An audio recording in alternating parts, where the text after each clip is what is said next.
Welcome, ladies and gentlemen, to The Daily Show. My name is Jon Stewart. Man, do we got a show for you tonight. Civil liberties attorney Janine Eunice will be here later. Civil liberties we're going to be talking about. They don't care. They don't care.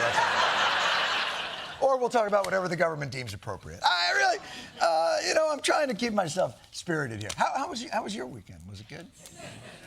Yeah. How was your weekend? Yeah. What the is happening? What the is happening in this country? From Minnesota to Venezuela to Iran to Greenland, Cuba, Mexico, Colombia, to Philadelphia. I'm sorry. Not all the news was bad.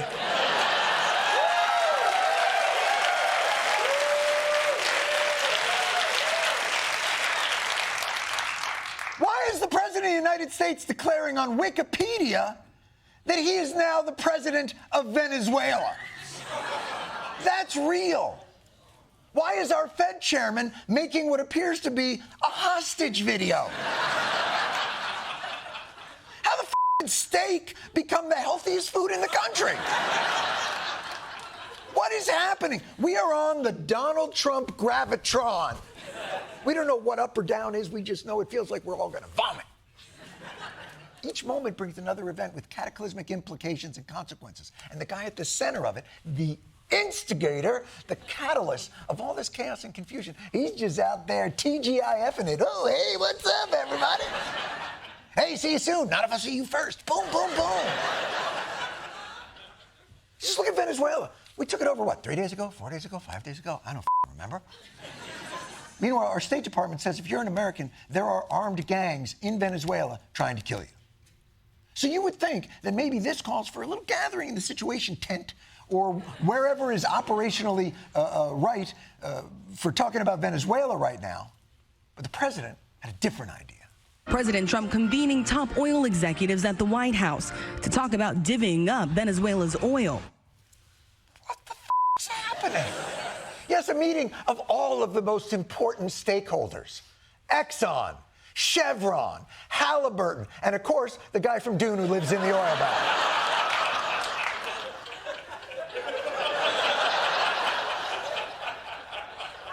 By the way, I think you can tell, I don't use that treatment. And by the way, lest you worry that Donald Trump is in any way feeling the burden of this moment, the terrifying responsibility of so many lives held in his hands, let me reassure you, he's fine. Here we are. And if you look, come to think of it, well, I got to look at this myself.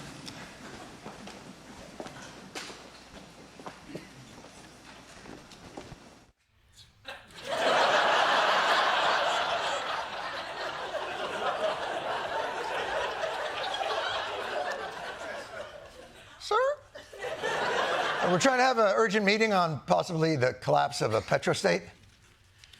You're gonna just gotta walk over to the window and look at Rubio and Vance. Look at the faces on Heckle and Jekyll over there. Just look at it smiling like, oh, Paul. He's so cute. You should see him when the ice cream truck goes by. Wow. What a view. This is the door to the ballroom. Well, what did you have? Really, this meeting is the moment for your funny ballroom act 'em out? Armed gangs are roaming freely through both of the countries you say you run right now. But go ahead. Take a moment to look at what might be through the window. You're like the Walt Disney of chaos. All it takes is imagination.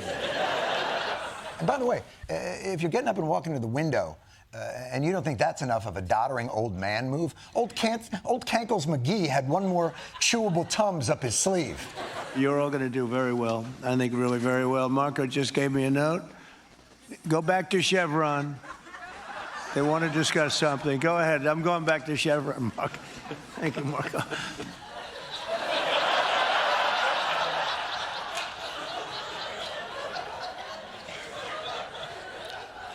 Does anyone else have a private note they'd like me to read aloud?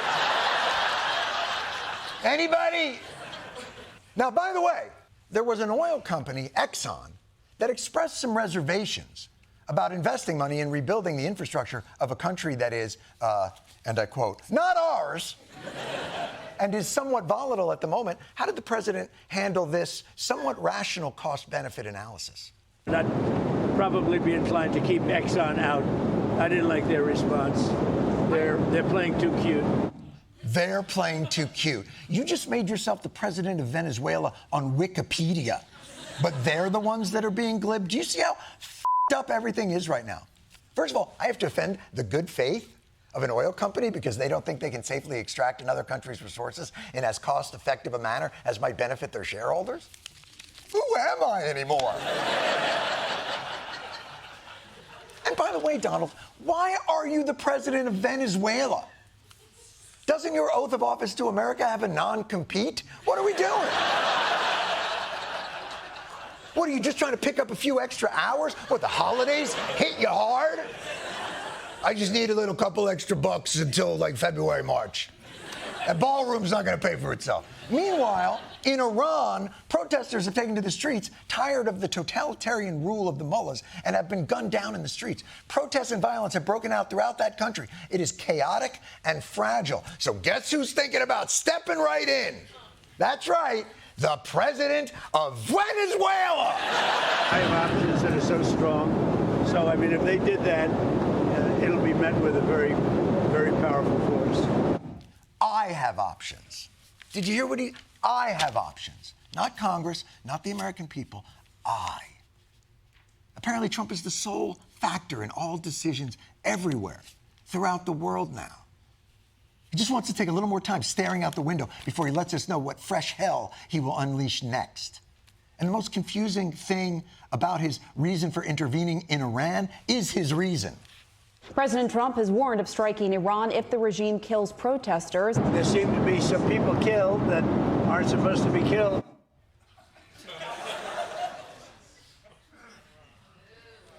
We may have to bomb Iran to prevent Iran's government from shooting protesters.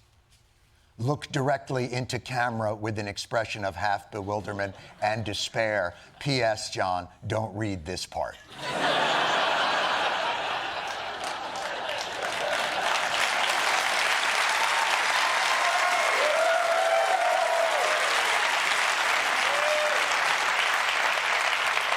And if that's not enough, in the middle of all this, We are going to do something on Greenland, whether they like it or not. I would like to make a deal, the easy way, but if we don't do it the easy way, we're going to do it the hard way. it's Greenland. Based on my knowledge, everything there is done the hard way. You know, when you order food in Greenland, Uber Eats takes 8 days. And they don't deliver over fjords. So the point is, people, don't fill up on Iran and Venezuela and Minneapolis. You got to save room for this other invasion. It's like a whole mukbang of catastrophic possibilities. It's exhausting. This is all just one weekend. And why do we even need Greenland? We need Greenland very badly. Why? And why do we suddenly need all of Venezuela's oil and whatever is buried under Greenland? Can I ask a question? Are we broke?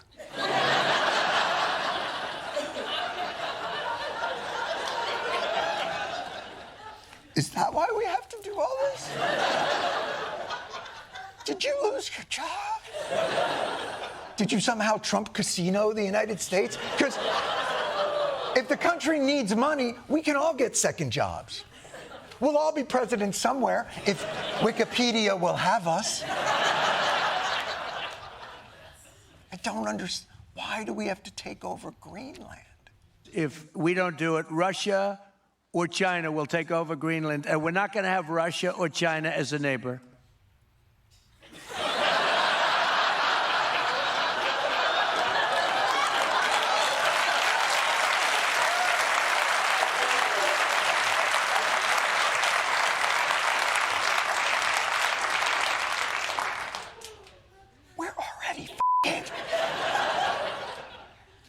already our neighbor. This is where Greenland is.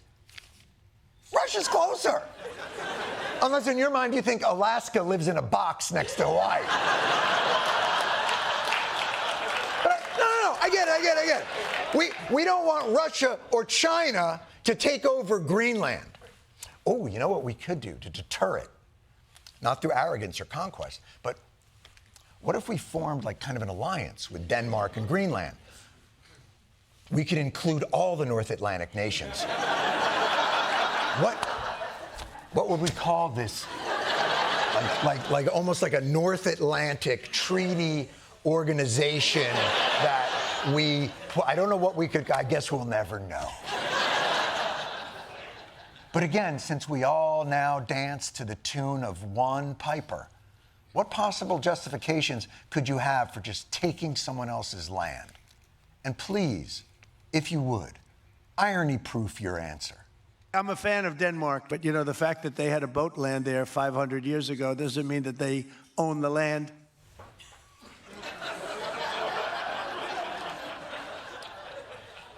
Can someone pass him a note? How do you think we got our land? We landed here on a f***ing boat 500 years ago, and it was ours. And you're out there, hey, Denmark doesn't own it because they landed on it 500 years ago. That's like the argument you make when you want to give land back to the people who were already there. Not for you to then take it because you've got a bigger boat. You're doing some weird reverse woke land acknowledgement. I would like to acknowledge that Greenland sits on colonized and conquered indigenous people's land. And I would also like to say, dibs.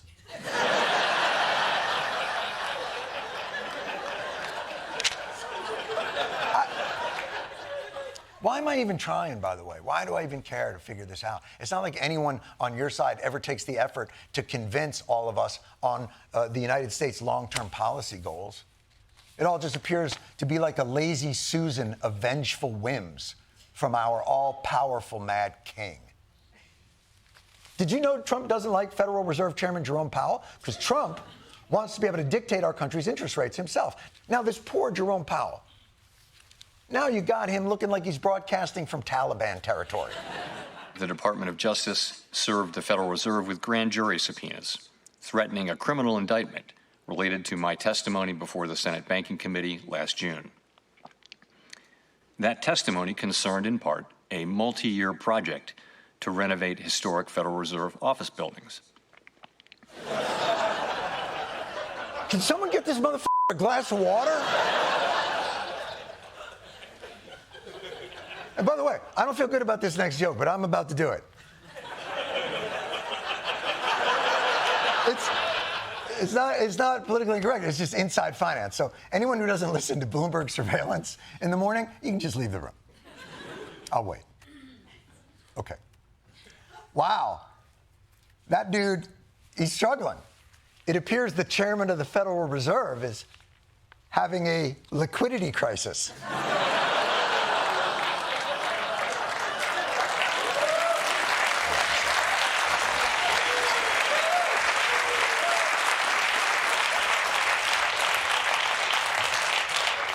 That's going to kill at the terminals. I'm going to remind you, all of this is happening in one weekend. All of it. One weekend. This president has made monumental changes to the manner in which this country operates. And the American people are rightfully feeling a vertigo about how a country born on self-determination and constitutional republic principles can turn into, whatever you say, boss. Sounds like a good idea, boss. So I think the American people reasonably have questions. But when the American people raise those questions... I think Iran takes their threats seriously. What a stupid question. Are you stupid?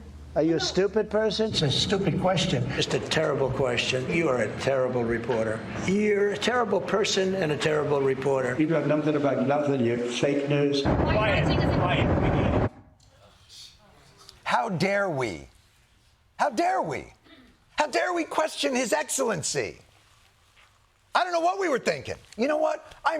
We owe you an apology, sir.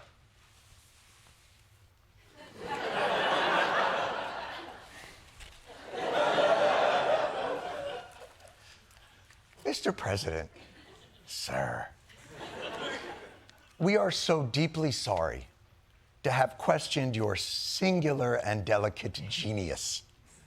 It's just that this is a kind of an adjustment for us because we've all been raised in the American system of government. I'm not going to get into the weeds with it. 3 co-equal branches of government, checks and balances, something about quartering soldiers. I think it's quartering. It's in cursive. The Q could be a P or an S. The point is this. That's what we've been operating under for the last 250 years. If you want to learn about it, President Trump, you can ask all your acolytes. They say they keep it in their pockets. I guess it's kind of a relic. So just have to give us some time to adjust to this new world of total compliance so we can understand the rules. Because, you know, it's confusing. Like, for instance, we all watched the footage of January 6th. But I think we may have gotten a very different interpretation of it, rather than the correct interpretation of it, which, of course, is yours. So help me out here.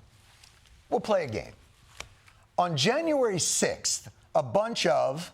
They were peaceful people. These were great people. Went to the Capitol.